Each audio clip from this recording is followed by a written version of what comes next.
Assalamualaikum warahmatullahi wabarakatuh. Bertemu lagi dengan saya Saskia dan channel untuk aku segera menulis dan episode tutorial etis 2. Oh ya, sebelum kita mulai, saya mau info kalian bahwa tadi dalam 2 minggu terakhir ini, tadi vlog yang hari per hari itu saya sempat cuti dulu karena untuk menjaga suara saya termasuk gini. Jadi penyesalan saya hari ini bukan penyesalan karena bersalah ya. Saya udah hari kedua saya ketinggalan nonton film lebar yang tayang di waktu malam. Jadi kan ternyata harapan untuk buat postingan Instagram aku ternyata bukan Instagram ya, ternyata musnah. Jadi kan memang tantangan terbesar dariku untuk menonton film lebar waktu malam itu adalah karena seharusnya waktu tidur. Jadi saya terpaksa harus mau tidak mau ya nggak apa-apa merelain aja. Asalkan cuman penyesalan saya bukan penyesalan sih sebenarnya. Anggap itu cukup wajar karena nih pelajaran buat aku tuh memang tidurnya jangan seperti ini.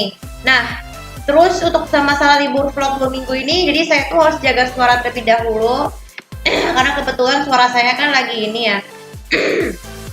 Jadi aku tuh harus bisa menjaga image diri terjaga tetap baik lagi dan ini mungkin merupakan cobaan yang paling berat buat saya kalau berbahas seperti ini. Jadi saya ya dari hari Sabtu sampai hari ini, hari Senin masih terakhir ya. Saya nggak bisa nonton film lebar seperti aku, tapi nggak apa-apa, itu wajar karena kan saya baru mendapat tekanan mau, jadi saya baru mendapat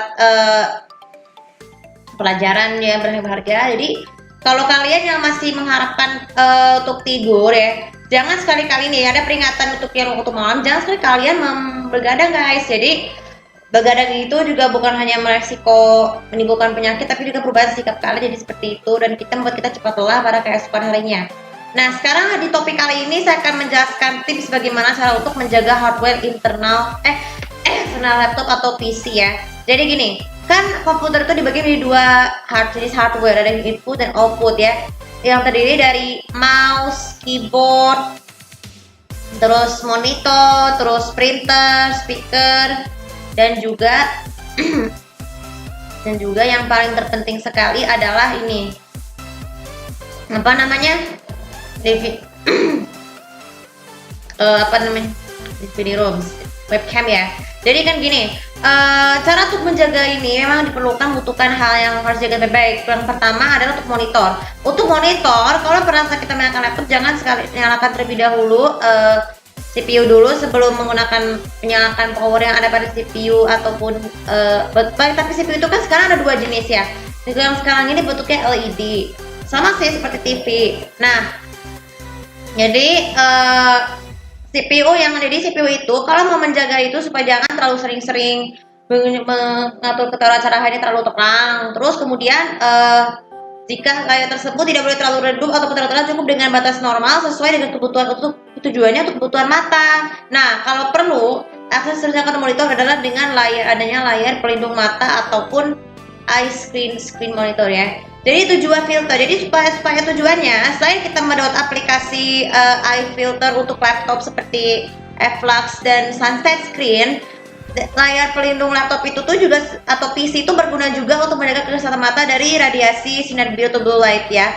Karena kan itu bisa menjadi faktor mata minus seperti sekarang nih. Mungkin di 2 tahun lalu sebelum pandemi kan banyak anak sekolah tuh kan yang tidak menggunakan alat pelindung layar untuk belajar, jadi mata nanti cepat rabun. Kemudian yang kedua, jangan sekali-sekali kalau laptopnya misalnya dengan masalah, jangan terpaksa pukul, harus dengan pelan sedikit aja dengan bantuan tukang servis ya, tergantung harga dari monitor tersebut.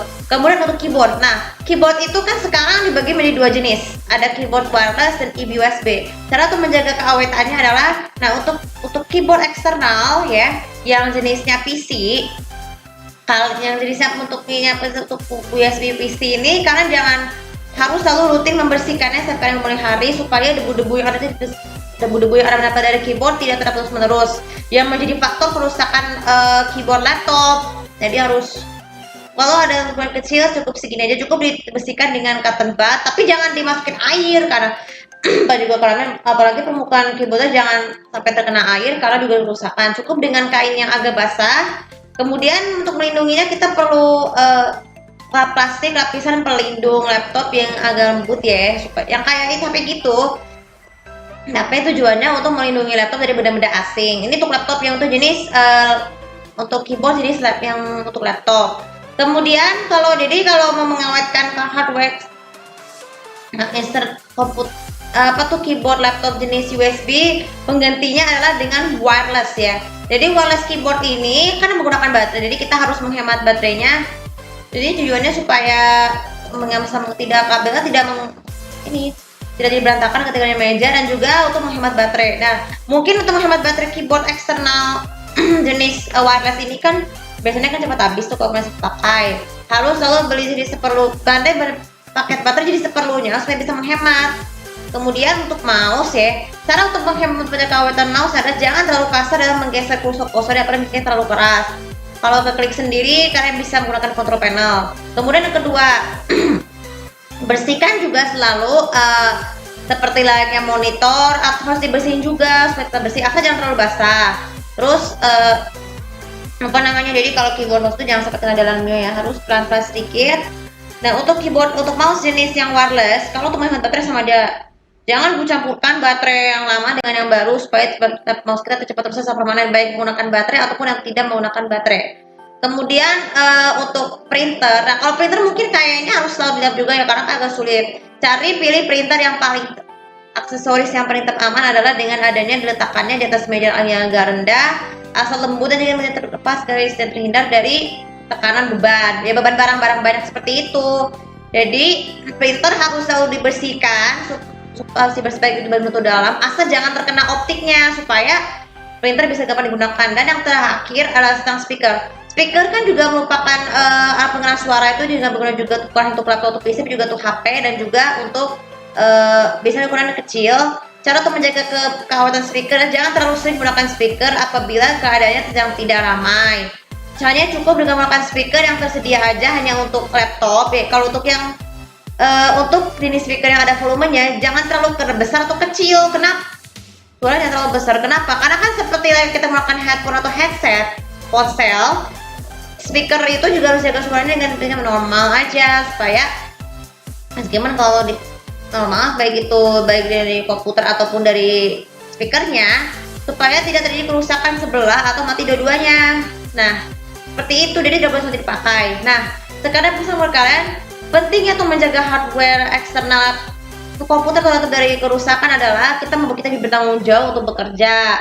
Terus dengan begitu kita bisa menjadi lebih tanggung jawab lagi menjaga barangnya untuk menghemat waktu, uang dan biaya untuk melakukan servisnya.